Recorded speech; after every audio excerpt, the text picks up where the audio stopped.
अर्थ, उच्चारण या व्याकरण के अनुसार एक जैसे लगने वाले दो शब्दों में अंतर। अपनी हिंदी सुधारें। धंधा और पेशा।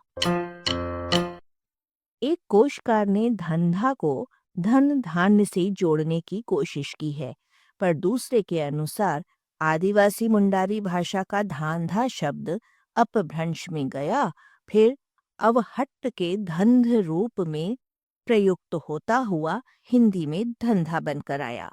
फारसी का पेशा शब्द उर्दू हिंदी में पेशा रूप में प्रचलित हुआ।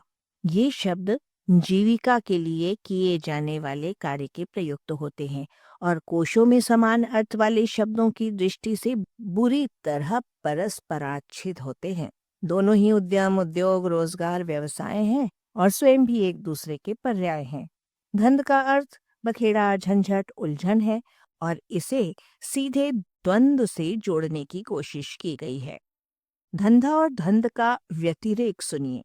अमुक धंधे में बड़ी धंध है, पर गोरख धंधा का अर्थ विकट उलझन, भारी बखेड़ा, जटिल काम से सिद्ध होता है कि धंध और धंधा एक ही मूल वाले शब्द हैं। निठल्ले घूम रहे हो, कुछ धंधे पानी का इंतजाम करो।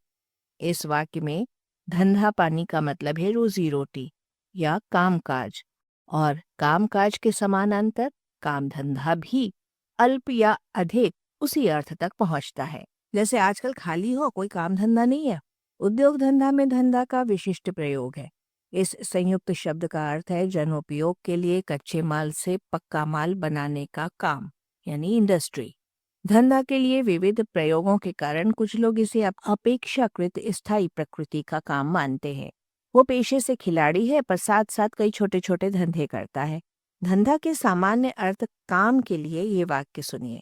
मारपीट करना ही उसका धंधा है, लेकिन ये असंभव नहीं है कि इस धंधे से भी वो जीविका कमाता हो। इन दो शब्दों में अंतर पकड़ने के लिए ये वाक्य सुनिए। उसका धंधा चौपट हो गया और पेशे से वो अध्यापक है। इन उदाहरणों के आधार पर धंधा बिजनेस की ओर और पेशा नौकरी की ओर जुड़ा हुआ है।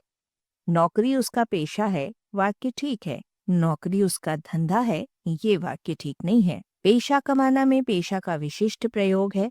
इस मुहावरे का अर्थ है वैश्या बनकर जीविका चलाना। आलेख भाषाविद डॉक्टर रमेश चंद्र मेहरोत्रा, वाचक स्वर संज्ञा टंडन। arparedio.com की प्रस्तुति।